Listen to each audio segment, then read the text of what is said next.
இந்த பையன் வந்தவன், சார் ஜோசியம் பார்க்குறீங்களா சார்? எனக்கு சிரிப்பு வந்துருச்சு. ஏன்னா அப்போ தான் தலைமாட்டிலாம் பெரியார் புஸ்தகம் வச்சுருக்கேன். வணக்கம். கடந்த 5.5 வருஷங்களாக ராஜேஷ் சார் நம்ம கூட நிறைய விஷயங்களை ஷேர் பண்ணியிருக்காங்க. அதை எல்லாமே நம்ம ஃபாலோ பண்ணி அதுலேருந்து ரிசல்ட்டும் பார்த்துருக்கோம். அப்படி இருக்கிற நிறைய வீடியோஸில் நம்ம முக்கியமான சில வீடியோக்களை செலக்ட் பண்ணி கொடுக்கறது தான் இந்த பெஸ்ட் ஆஃப் ஓஎஸ்பி தொடர். இந்த பெஸ்ட் ஆஃப் ஓஎஸ்பி தொடரில் நிறைய முக்கியமான வீடியோஸ் தொடர்ந்து அப்லோட் பண்ண போகிறோம்.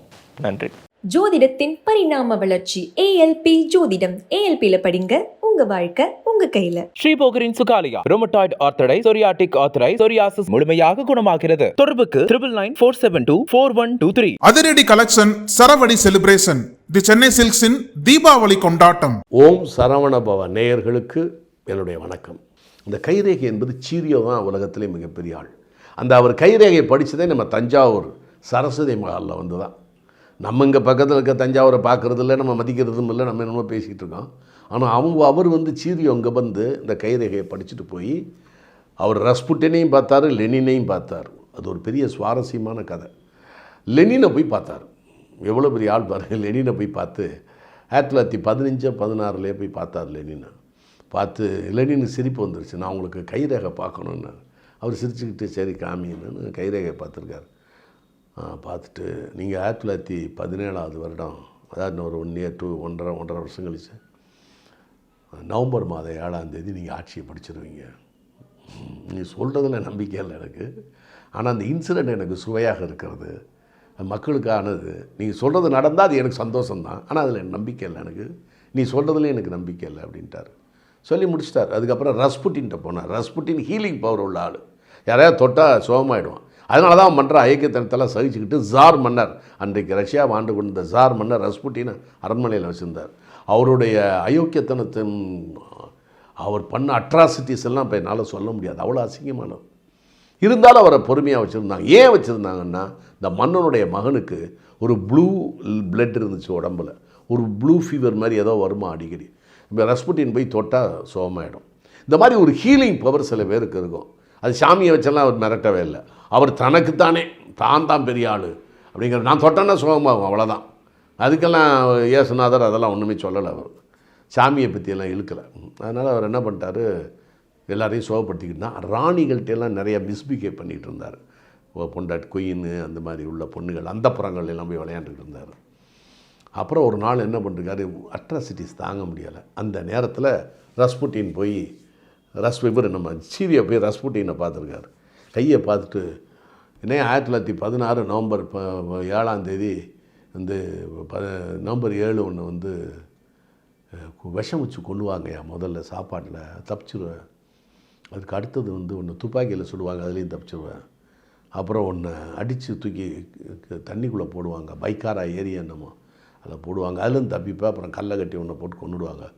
3rd டைம் நீ தப்பிச்ச பிறகு தான் நீ சாவ நீ அப்படின்னு அவன் சிரிச்சிட்டான். எனக்காவது சாவாது அப்படின்னு சொல்லி ரஸ்புட்டின். அதுக்கப்புறம் அவருக்கு சாப்பாட்டில் விஷம் வச்சாங்க. யார், ஜார் மன்னர். அவன் சாப்பிட்டுட்டு அம்பாட்டுக்கு போகிறான். அப்புறம் அவனுக்கு துப்பாக்கியில் சுடுறாங்க. நம்ம சினிமாவில் வர டெர்மினேட்டர் மாதிரி துப்பாக்கியில் பிடிக்கிறான். புல்லட்ஸ் எல்லாம் விழுந்தாலும் அவனை ஒன்றும் செய்யலை. அதுக்கப்புறம் அவனை போட்டு அடின்னு அடித்து அந்த பைக்கார ஏரியில் தூக்கி போடுறாங்க. அங்கேருந்து தப்பிச்சு வர்றான் நம்ம கதாநாயகி மாதிரி, எந்த ஆபத்தும் இல்லாமல்.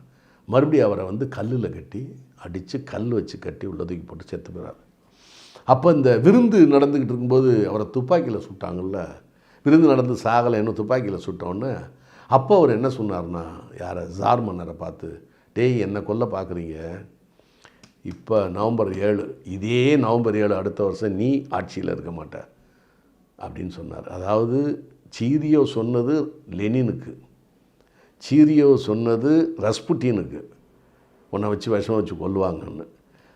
சீரியோ வந்து லெனினுக்கு சொன்னார், நீ வந்து 17 வந்து 1917 நவம்பர் 7 நீ ஆட்சியில் உட்காருவேன். இவர் ரஸ்புட்டினுக்கு சொன்னது, நீ நவம்பர் 7 16 நீ செத்து போவேன்னு. இந்த ஆள் சொல்கிறாரு இவருக்கு, யாருக்கு, ஜார் மன்னருக்கு, நீ வந்து 17 இதே நாள் அடுத்த வருஷம் நீ இருக்க மாட்ட ஆட்சியில். அதே மாதிரி நடந்தது. இந்த ஓரை என்று ஒன்று வருகிறது, அதை நீங்கள் ரொம்ப நல்லா பார்க்கணும். நீங்கள் ஓரையை ஞாயிற்றுக்கிழமை காலையில் 6 to 6:30 ஆண் பிறக்கிறான். அப்படியே திங்கக்கிழமை அப்படியே மாற்றுங்க, அது 6 to 6:30 பெண்ணு. அப்புறம் செவ்வாய்க்கிழமை ஆண், புதன்கிழமை பெண்ணு, அப்புறம் வியாழக்கிழமை ஆண், வெள்ளிக்கிழமை பெண்ணு, சனிக்கிழமை ஆண். அப்படியே இந்த பக்கம் திருப்பி வாங்க ஞாயிற்றுக்கிழமை, அங்கே ஆண் போட்டோன்னே இங்கே பெண்ணு. இப்படியே ஒரு சார்ட் ஒன்று தயார் பண்ணிக்கிட்டு நான் ஒரு 200-300 பேருடைய பிறப்புகளை பார்த்தேன். ஓரையை எல்லாமே சரியாக இருந்தது, மிகச் சரியாக இருந்தது. அப்பொழுது தான் எனக்கு வந்து இதுக்குள்ளே என்னமோ இருக்குது. அப்போ தான் கண்ணதாசன் எழுதுன ஞாபகத்துக்கு வச்சேன், புத்தி உள்ள மனிதரெல்லாம் வெற்றி காண்பதில்லை, வெற்றி பெற்ற மனிதரெல்லாம் புத்திசாலி இல்லைன்னு. ஒன்றுமே புரியலே இந்த உலகத்திலே, என்னமோ நடக்குது, மர்மமாக இருக்குதுன்னு கேடி சந்தானம் எழுதின வரிகள் எனக்கு நினைவுக்கு வந்தன. அப்புறம் எல்லாமே விதிப்படி நடக்கும் பொழுது அதில் எனக்கு ஒரு தெம்பு வந்துச்சு உண்மையிலேயே. ஏன்னால் என்னுடைய ஜாதகத்தில் ஒன்று சொல்கிறேன் பாருங்களேன், என்னுடைய அப்பா அம்மாவை எல்லாமே நான் கவனித்து வந்தேன். அது ஒன்றும் பெருமை இல்லை, அது ஒரு பெரிய கடமை உணர்ச்சியும் அல்ல. பெற்ற தாய் தகப்பனை கவனிப்பது மனிதனுடைய கடமை என்று எண்ணுபவன், கவனிக்காதவன் நான் குறை சொல்லவில்லை. அது ஜாதக அமைப்பு தான். அப்போ வந்து நான் சிம்ம லக்னத்தில் 2வது இடத்துல வந்து செவ்வாய் உட்காந்துருக்கு. அது உத்தரங்கால் வாங்கிருக்கு, ஜோதிடர்களுக்காக சொல்கிறேன். அப்போ 4-9 அப்பா அம்மா, பிரதர்ஸ் வந்து செவ்வாய், ரெண்டுமே என் காலில் என் குடும்பத்தில் இருக்குது. அதனால தான் என் குடும்பத்தோடு இத்தனை ஆண்டுகளாக என் பிரதர் கூட என் கூட தான் இருக்கான். எல்லோரும் என் கூட இருந்து நானே குடும்பத்தை நடத்துகிற மாதிரியான ஒரு நிலை என் ஜாதகப்படி அமைந்தது. ஒரு 4-5 கல்யாணம் பண்ணுபவர்களை குறை சொல்லுவதும், ஒரே மனைவியோடு வாழ்ந்து கொண்டிருப்பவரை பாராட்டுவதும் எல்லாமே இந்த மனித வாழ்க்கையில் நாம் இந்த நடைமுறை சட்டங்களை வைத்து, நடைமுறைகளை வைத்து, சமூக சட்டங்களை வைத்து நாம் விமர்சனம் செய்கிறோம். அது அல்ல. யாராருக்கு என்னென்ன விதியோ எப்படி எப்படி இருக்குமோ அதுதான் எப்போவுமே நடைபெறும். அதாவது வாழ்க்கையில் பெரிய திருப்பம் சிறிய திருப்பம்லாம் சொல்லுவாங்க. நான் ஒரு பெரிய திருப்பத்தை தான் சொன்னேன் வைத்தீஸ்வரன் கோயிலில் போய் பார்த்தது. அதுக்கு முன்பாக ஒரு சிறிய திருப்பம் என்னுடைய வாழ்க்கையில் பல பேரை நம்ம பார்க்குறோம். எங்கள் அத்தையை பார்த்தோம், என் ஃப்ரெண்டெல்லாம் பார்க்குறோம். ஒரு சிறிய திருப்பம் என்னுடைய வாழ்க்கையில் 1970 வேலை கிடைக்காமல் உட்காந்துருக்கேன். அப்படியே சும்மா படுத்திருக்கேன். ஒரு 6-7 மணி இருக்கும். எந்திரிச்சு போகல, வாக்கிங் போகல. மனசு ரொம்ப கஷ்டமாக இருந்துச்சு. வேலை இல்லாமல் போராட்டம், பல்வேறு பிரச்சனைகள். அப்போது ஒரு பையன், ஒரு 17 வயசு பையன் வந்தான். ஜோல்னா பை மாதிரி போட்டிருக்கான். ஒரு இஸ்லாமிய பையன், அது மட்டும் நல்லா ஞாபகம், ஒரு பேர் மறந்துட்டேன். அந்த பையன் வந்தவன், சார் ஜோசியம் பார்க்குறீங்களா சார்? எனக்கு சிரிப்பு வந்துருச்சு. ஏன்னா அப்போ தான் தலைமாட்டிலாம் பெரியார் புஸ்தகம் வச்சுருக்கேன். என்னடா ஜோசியம் போய் அது போய் இன்னும் படிச்சுக்கிட்டு இருக்கோம், இவன் இந்த நேரம் வந்து பார்க்குறான்னு எனக்கு அவனை ஒரு அலட்சியமாக பார்த்தேன் நான். அப்போ நான் கேட்டேன், என்னப்பா எவ்வளோ வாங்குவா காசு? என்கிட்ட கையில் காசு இல்லை சார், நீங்கள் கொடுக்குறத கொடுங்க சார். என்கிட்ட 4 இருக்குப்பா, அதான் கொடுக்க முடியும் என்னால் அப்படின்னு. ஏன்னா 4 அன்றைக்கி ஒரு டீ 2 பன்னு வாங்கி சாப்பிட்லாம். ஏன்னா அவ்வளோதான் டீ, 10 பைசா தான் டீ, பன்னு வந்து 5 பைசா இருக்கும். அது 1970 நான் சொல்லுவது. அது பட்டுக்கோட்டையில், எங்கள் ஊரில், எங்கள் ஊர் பக்கத்து ஊரில். பட்டுக்கோட்டை என்பது பக்கத்தில் அணைக்காடுங்கிறது எங்கள் ஊர். நாங்கள் பட்டுக்கோட்டையில் தங்கியிருந்தோம். அப்படின்னு அந்த பையன், நீ என்ன ஜோசியம் பார்ப்பியா இல்லை முகத்தை பார்த்து சொல்லுவியான்னு கேட்டேன்.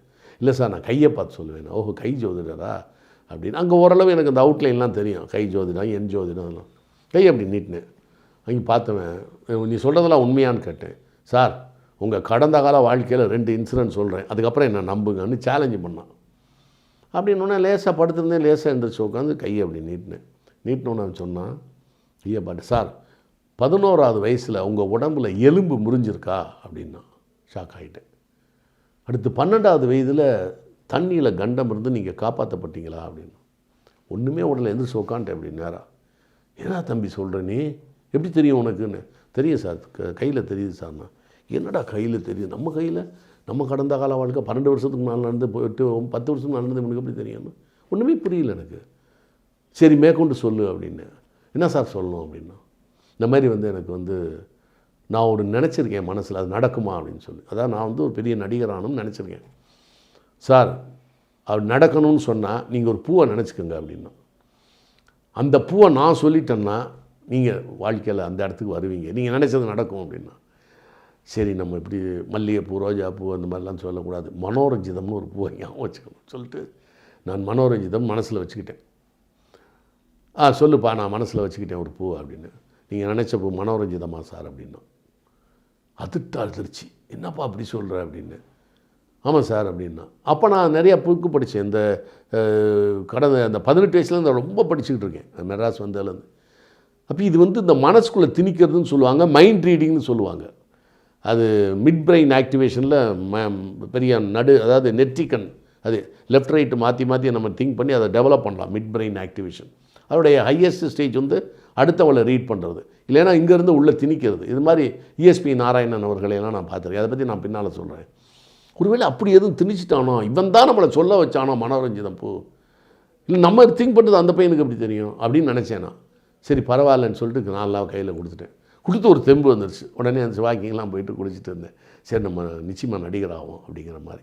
அதுதான் எனக்கு ஒரு சின்ன கதை திருப்பம். அதுக்கப்புறம் பெரிய கதை திருப்பம் தான் நான் சொன்ன அந்த நம்மளுடைய வைத்தீஸ்வரன் கோயிலில் நடந்தது. அதுக்கப்புறம் நான் எவ்வளவோ இது பண்ணேன். அப்புறம் வந்து ஒரு விஷயம் பாருங்கள், எவ்வளவு ஒரு நுட்பமான ஒரு விஷயம். மனிதன் பிறந்த நேரம் இருக்குது பாருங்கள், அது ரொம்ப ஆச்சரியமான விஷயம். ஜோதிடத்தில் காரைக்குடியில் ஒருத்தர் இருந்தார், ஆச்சாரியார்னு சொல்லி. அந்த ஆச்சாரியார் பார்த்திங்கன்னா போன உடனே எங்கள் சித்தப்பா வந்து கம்யூனிஸ்ட் மைண்டட். 1952 காரைக்குடி அலோப்பா காலேஜில் இங்கிலீஷ் டியூட்டராக இருந்தார். அவர் இதெல்லாம் சொல்லியிருக்காங்க. காரைக்குடிக்கு அப்பாயின்மெண்ட் ஆகி, மதுரையிலேருந்து காரைக்குடி அப்பாயின்மெண்ட் ஆகி வந்திருக்காரு. இந்த மாதிரி ஒரு ஆள் இருக்கிறாருன்னு உடனே இவர் மார்க்சிஸ்ட்டில் சரி இப்போ ஜோதிப்போன்னு சொல்லிட்டு அப்போ ₹1 ₹2 ஃபீஸ் கேட்டிருக்காரு. ஒரு பெருவரில் மட்டும் பார்த்துருக்காரு. அந்த பெருவரில் மட்டும் ரேகையை வச்சு பார்த்துட்டு இப்படி போய் டீ குடிச்சிட்டு வாங்க சார், ஒரு அரை மணி நேரம் கழித்து வாங்கன்ட்டார். அரை மணி நேரம் கழித்து வந்த உடனே இந்த மாதிரி 21/11/1926 இந்த மாதிரி ஒரு டேட் போட்டு இதானே உங்கள் டேட் ஆஃப் பர்த் டைமையும் போட்டு கொடுத்துட்டார். ஷாக் ஆகிட்டார் எங்கள் சித்தப்பா. என்னையா மந்திரம் மாதிரி சொல்கிறான், நான் பிறந்த வருஷத்தை எடுத்துருந்தாலும் சொல்கிறான். என்னென்னு இன்னொரு 1 hour கழித்து வாங்க சார், நான் ஜாதகம் எழுதி வச்சுருக்கேன். சார் நான் ஜாதகம் பார்க்க வரல, உங்களுடைய இந்த திறமையை நான் சோதிக்க தான் வந்தேன், தப்பாக எடுத்துக்காதீங்க, நான் புறப்படுறேன் அப்படின்னு சொல்லிட்டு வந்துட்டார் எங்கள் சித்தப்பா. இதே எங்கள் சித்தப்பா என்கிட்ட சொன்னார். என்னையும் ஆச்சரியமாக இருக்குது, என் பெருவரில் தான் அந்த ஆள் பார்த்தான், இப்படியா டேட் ஆஃப் பர்த் டைமில் எழுதி கொடுத்தாப்புல அப்படின்னு ஆச்சரியப்பட்டு போயிட்டார். இது ஒரு பெரிய விஷயம். அதுக்கப்புறம் நான் என்ன பண்ணேன், ஒரு இடத்துல கௌமார் நாடின்னு ஒன்று இருந்துச்சு ராயப்பட்டாவில். ராயப்பட்டா ஹாஸ்பிட்டல் லெஃப்ட்டில் இருக்கும். இங்கேருந்து நம்ம போனோம்னா ரைட்டில் அந்த கார்னரில் ஒரு வெத்தலை பாக்கடை இருக்குது. அது பக்கத்தில் மாடியில் கௌமார் நாடின்னு ஒன்று இருந்துச்சு. 1980, 81, 82 போல். அப்போ நான் 84 நிறையா படங்கள் பண்ணிக்கிட்டு 85 போகும்போது ஒரு நாள் நான் பார்த்தேன் கௌமார் நாடின்னு. சரி இங்கே போய் நம்ம பார்ப்போன்னு. அங்கே போய் நான் கேட்டேன், சார் பலன்லாம் சொல்ல மாட்டோம், நீங்கள் எங்கே பிறந்தீங்க, யாருக்கு பிறந்தீங்க, எத்தனை மணிக்கு பிறந்தீங்க, அவ்வளோதான் கொடுப்போம், ஒரு பேஜ் தான் வரும் அப்படின்னாப்புல. பரவாயில்ல சார் கொடுங்க, இன்றைக்கி நேரம் இல்லைன்னு. அவர் பாட்டுக்கு ரொம்ப தண்ணி காமிச்சார் என்ன.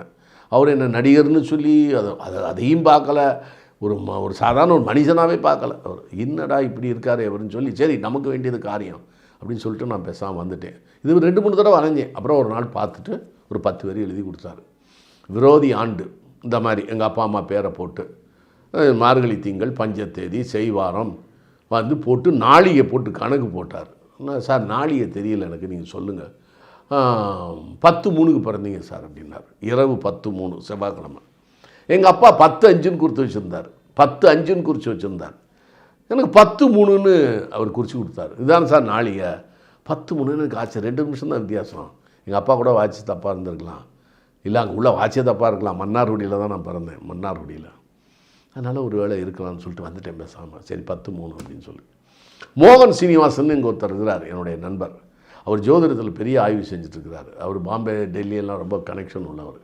அவர் வந்து அடையாறில் இருக்கார். அவர் என்ன சொன்னார், சார் நான் எக்ஸாக்ட் டைம் சொல்லிடுவேன்னார். என்னையா அப்படி சொல்கிறீங்க, எக்ஸாக்ட் டைமாக நான் தான் நாடியில் எடுத்தேனே 10/3. அப்போ தான் நினச்சேன் வல்லவனுக்கு வல்லமே வையகத்திலே இருப்பான் அப்படின்னு சொல்லிட்டு சரின்னு சொல்லிட்டு என்ன சார் வேணும் அப்படின்னு. ஒன்றும் இல்லை, உங்கள் அப்பா அம்மா உங்கள் நட்சத்திரத்தை சொல்லிடுங்க, உங்கள் அப்பா அம்மா நட்சத்திரம், உங்கள் கூட பிறந்தவங்க 4-5 பேருடைய 3-4 பேருடைய நட்சத்திரம், உங்கள் ஒய்ஃப் நட்சத்திரம், உங்கள் பிள்ளைங்க நட்சத்திரம், அப்புறம் உங்கள் ஒய்ஃபோட பிறந்தவங்க, இந்த மாதிரி சேர்ந்து ஒரு 10-15 நட்சத்திரம் கொடுங்கண்ணா. நான் ஒரு 6, 7, 8, 10 நட்சத்திரம் கொடுத்தேன்னா அந்த நட்சத்திரத்தை பூரா கம்ப்யூட்டரில் ஏற்றினார். அது ஒரு ஆப் இருக்குது, ஏற்றிட்டு டக்குன்னு போட்டு இப்படி அடித்தாருங்க. ஒரு 20-30 செகண்டு தாங்க, இல்லை 1 மினிட் இருக்குங்க, டக்குன்னு வந்துருச்சுங்க என் டேட்டா பர்த்து டைமு. அதில் டைமில் என்ன டாப்பு தெரியுமா, இரவு 10:03:04 வந்துருச்சுங்க. அப்போ இப்படி எப்படி இந்த கால்குலேஷன்? 7-10 பேருடைய நட்சத்திரத்தை என் டேட்டா பர்த்தெல்லாம் சொல்லலை, என் டேட்டா பர்த்தும் சொல்லலை, நானும் சொல்லலை. அது எப்படி உங்களுக்கு இத்தனை பேருடைய நட்சத்திரத்தை மட்டும் சொல்லி என்னுடைய டேட்டா பர்த் டைமை அவரால் எப்படி சொல்ல முடியுது? அது கம்ப்யூட்டரில் அதுவும் ஆப், அதுக்கு ஒரு ஆப் வச்சுருக்காங்க. அது ரொம்ப அதிசயம். எனவே இந்த ஜோதிடம் வானியல் சாஸ்திரத்தோட ரொம்ப கனெக்ஷன் உள்ளதில் ரொம்ப ஆச்சரியமாக இருக்குது.